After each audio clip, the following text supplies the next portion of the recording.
Hello and welcome back to the realm of sorrow, fellow snoozers.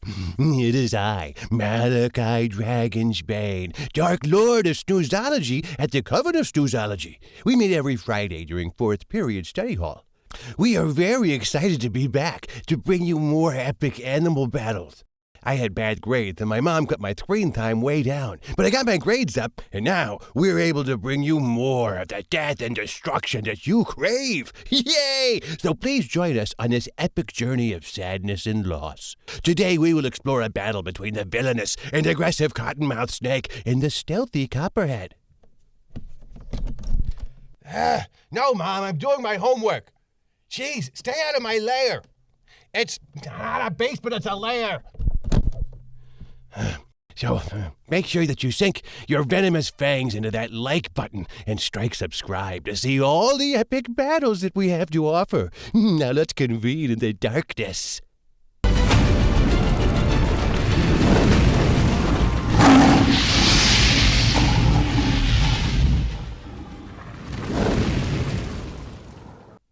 The Cottonmouth.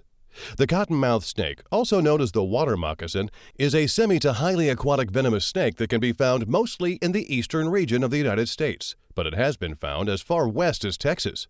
While they are very habituated to aquatic environments like swamps and rivers and creeks, they don't necessarily need to be in an aquatic environment. They have been found in palmetto forests and urban environments as well. The name cottonmouth comes from the bright white interior of their mouths, which they gape in a defensive display. Cottonmouths have large triangular heads with a dark line through the eye, elliptical pupils, and large jowls due to the venom glands. They are large, typically 24 to 48 inches. The largest examples of the species can top 10 pounds. Their coloration is highly variable. They can be beautifully marked with dark crossbands on a brown and yellow ground color or completely brown or black.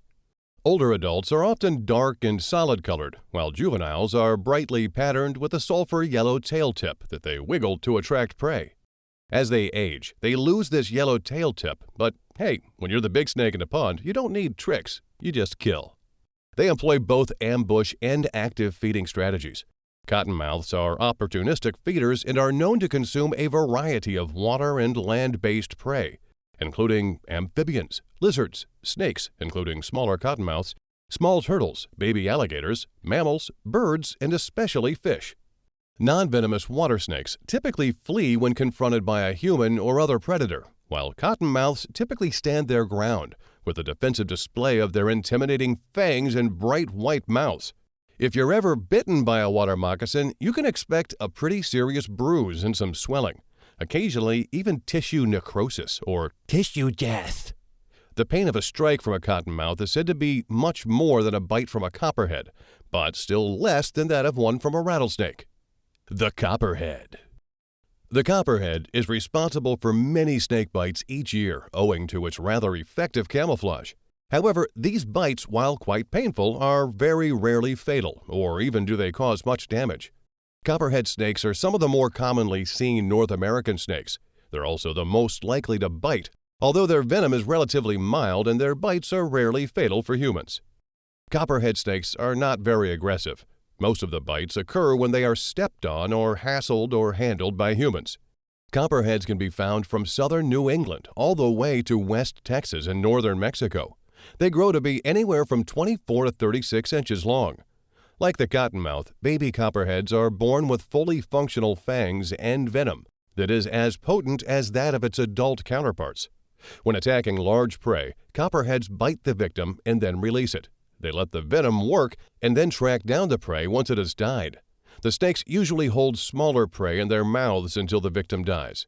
Copperheads eat their food whole, using their flexibly hinged jaws to swallow the meal. Adult copperheads may eat only 10 to 12 meals per year, depending on the size of their dinners. I don't know about you, but I need at least 3 meals a day, plus snacks. That's 1,095 meals a year, not counting snacks. Maybe have a bag of chips, dude. The fight. A copperhead and a cottonmouth meet in a remote swamp in rural West Virginia. It's mating season. They are both attracted to a female copperhead in the area.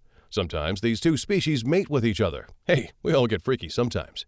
The Copperhead spies the Cottonmouth coming into his territory. He lies in wait until the Cottonmouth is close. Then he raises his body up and comes down on a Cottonmouth's body. He slams him down into the muck, but the bigger and heavier Cottonmouth calls on his own strength to rise up and entwine himself around the Copperhead. The Copperhead fights mightily, but he can't untangle himself from the Cottonmouth's superior physical strength and weight.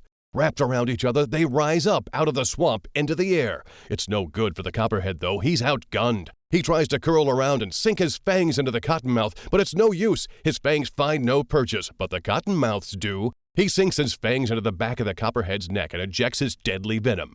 The Copperhead slithers away and quietly dies. Mr. Cottonmouth waits out the impending death, then he eats as much of the Copperhead as he can.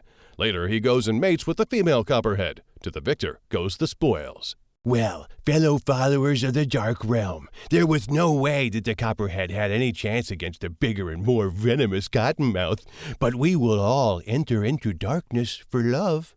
If you have any thoughts or dark feelings to impart, please make them in the comment section below. Otherwise, please be sure to impale the like button and destroy the life of subscribe to see all of the sorrow and darkness that we have to offer. This has been Malachi Dragonsbane, and you have all been unworthy of the sorrow that has befallen you. Until next time, snoozers.